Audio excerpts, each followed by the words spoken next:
So one other piece to this for the leaders, when we're inviting the follower to pivot, is that we're also collecting. We also need to come all the way to this point where our thighs are close together, heels together on the floor.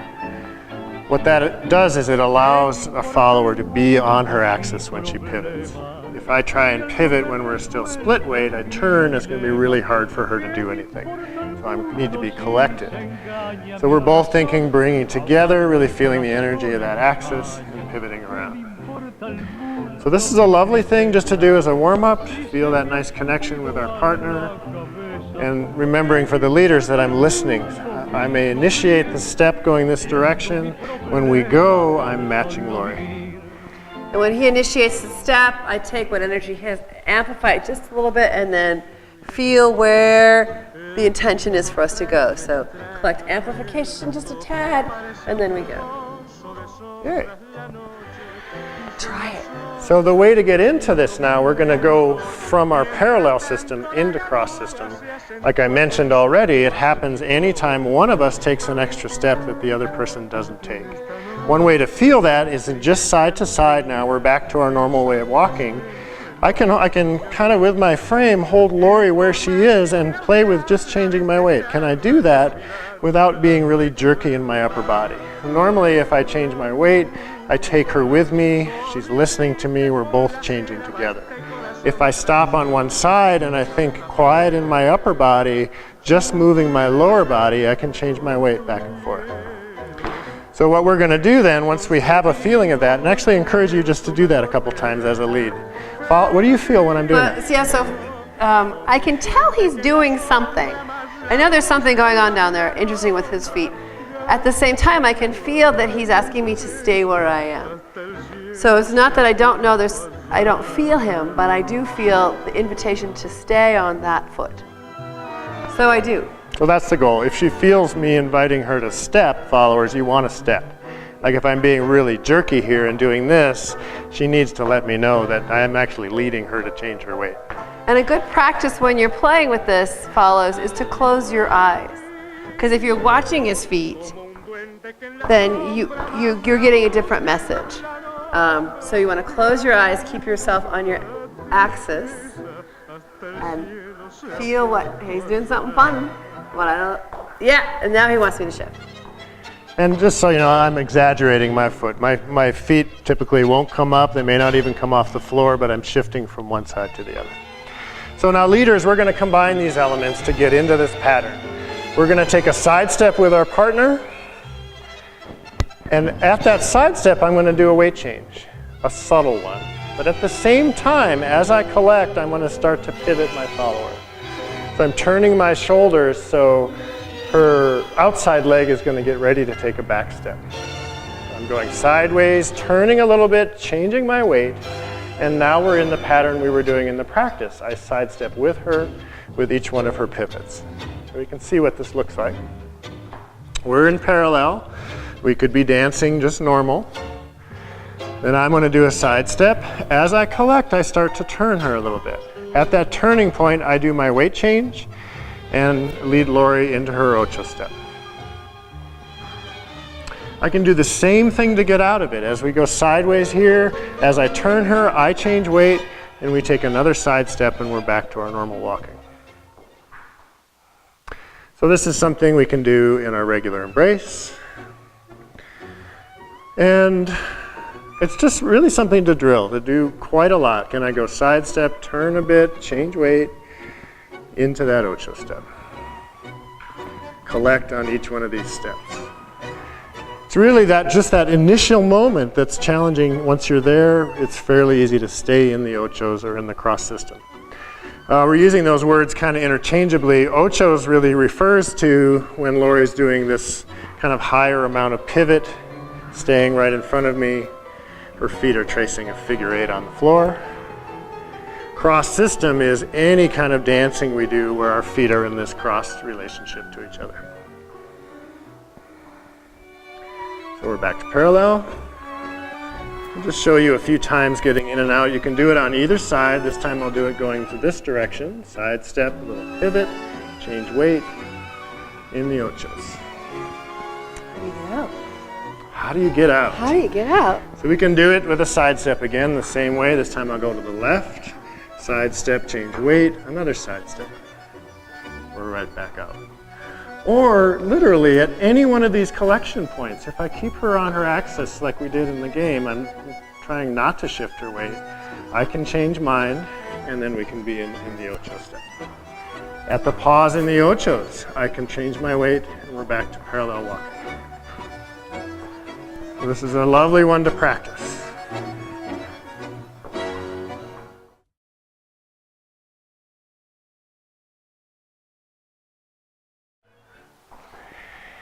Now we can take this ocho step. We've been doing it very side to side. Which is fun. And noticing when we do that, we're dancing and we're not traveling. So this is a nice step to begin with if we're dancing with other people in the room, where we can be dancing and enjoying it. We're not moving at all. We're just staying in place. And it's lovely when you slow it down. And that's what I was going to say too, that we want to give it time. So in a minimum, if you're feeling a regular beat in the music, do at least 2 beats on the ochos if you're doing this much pivot. Step and step, and that's still pretty fast, so I could still slow it down even more. Dancing with the violin there. I can do my weight change, and back to more of a regular rhythmic step. Do a weight change again, pivot, back into ochos. But I can also, instead of pivoting Lori and going directly to the side, I can do less pivot and just step forward just enough to the side that I clear her foot. I never want to step directly towards her. I'll step on her foot if we do that. She doesn't like that. So I'm going to give her a little bit of pivot and step forward, more traveling down the line of dance. Still moving through collection, stepping forward to the other side. So every step I take, we're traveling now. Notice there's much less pivot for Lori. I almost feel like I'm just walking back, a little curvy walk backwards. So this is why it's so important to listen to the direction that your lead is offering. So if I decide that ochos are all about going side to side and he wants to move forward and I keep going side to side, we're going to run into a problem. So really feeling this arrival to your axis where you can go any direction. There. I could go there easily because I'm really present in this moment of possibility before we move. Going long. Now twist. So it's okay to pause if you have space at this point. Remember, Lori said it's the point of potential possibility when we're both collected. Then we can move different directions. As we get more into this dance as a leader, this is a choice where I can start to navigate. If someone's right in front of me there, I can't go forward, we'll just go sideways. If there's room in front of me, we'll go more forwards. Take up that extra space in the line of dance. Also then, at this choice point, like we did at the beginning, we're playing with this pivot. If Lori's pivoting with her free leg on the inside here, I can invite her to take a forward step, which would be different than the backward step. So again, thinking she's oriented towards me, I'm going to go sideways, and it just makes it a little easier if I go a little bit backwards as well. So again, I'm going to sidestep, collect, pivoting at that collection. Is it different for you? Or? It's different, but this moment is the same, the one in the middle. And then I pivot, and I actually kind of go heel-toe as I step forward. I mean, you can go toe-heel if you want. It's almost a stylistic choice. But I just step forward. Again, keeping my focus on Patrick as I twist back and forth. But I don't know whether we're going to go forward or backward at each moment, so I really want to relish that vertical place of possibility, because at any moment he could shift direction, lengthen or shorten. So I really feel, I can go anywhere. I can go anywhere. I can go anywhere. It's kind of fun. And me too, I can go anywhere too. It's just as much fun. So same thing, if I do a forward ocho, I can pause, change weight, and go back to walking.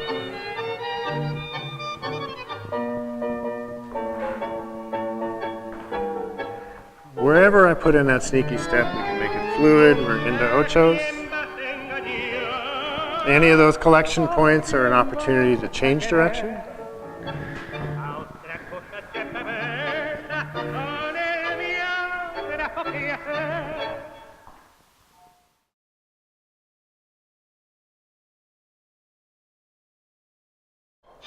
Ochos are fun, and you can spend your whole life making them more beautiful.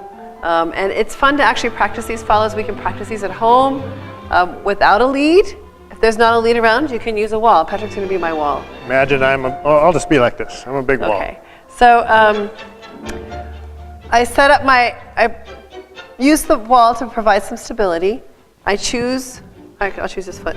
I choose a foot to be my pivot foot. And then I pivot, reach back, let my hand slide along the wall, collect, pivot, reach back. So I can practice that articulation of feeling my axis, opening my hip, reaching, collecting, finding that axis again, and just really practice that place. Oh, you're such a lovely wall.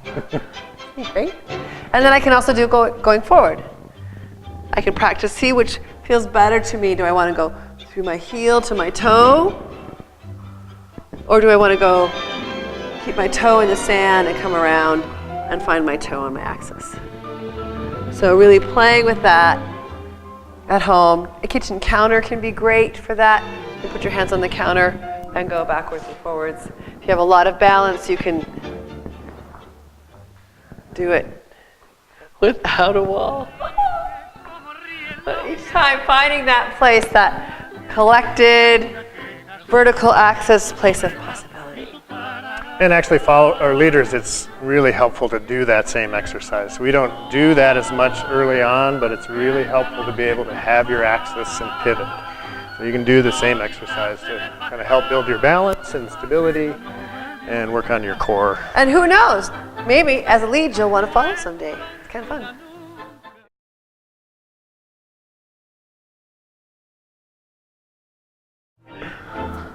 Cross system then also is just as lovely in close embrace.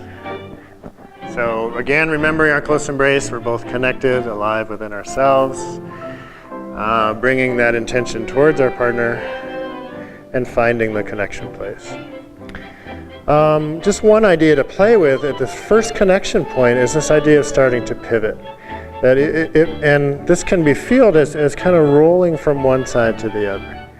That we can feel our contact's over here on the left. If we both roll, it goes over onto the right. And this is one way of doing close embrace. There are many different variations. We find it's often enjoyable if we're keeping our intention toward our partner to have this sense of rolling connection.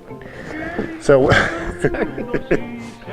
so when we're moving, that rolling is alive, and it's not a static, locked in place connection. So we take that embrace.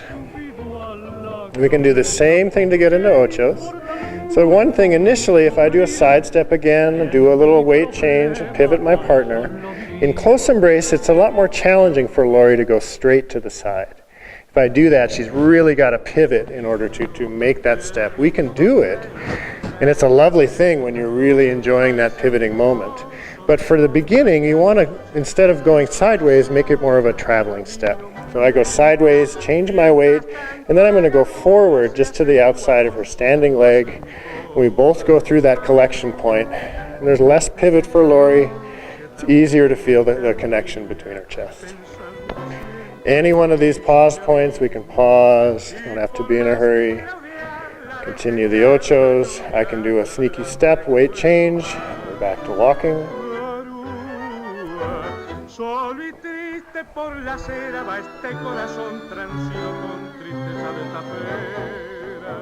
So as a follow, this feels a lot smaller.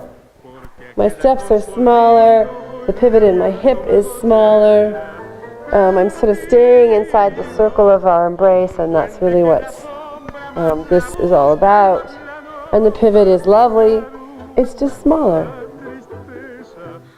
I let my chest roll a little bit. And it's important for me as a leader to not be locking my arm to here. If I do, it pretty much makes it something she can only do in her lower body.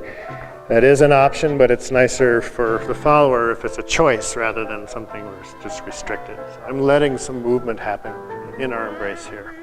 I like having that freedom. And when he does that, if I'm a little off balance, I can manage my axis. If he's holding on to me and I can't manage my axis, then he's got a lot more responsibility in terms of holding me up.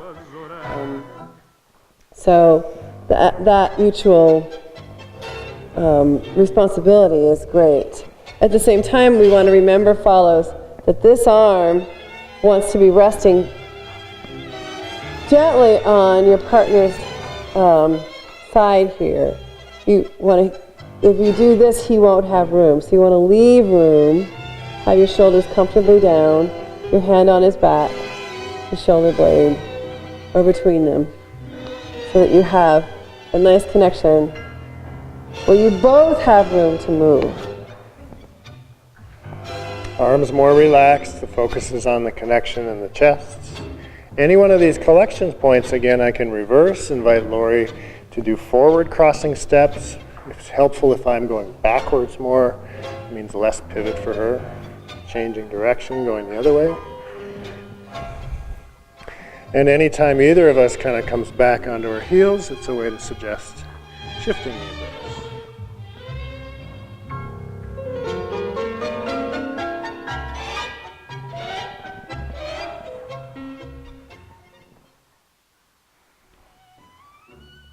Simple. Simple. Try it. Have fun.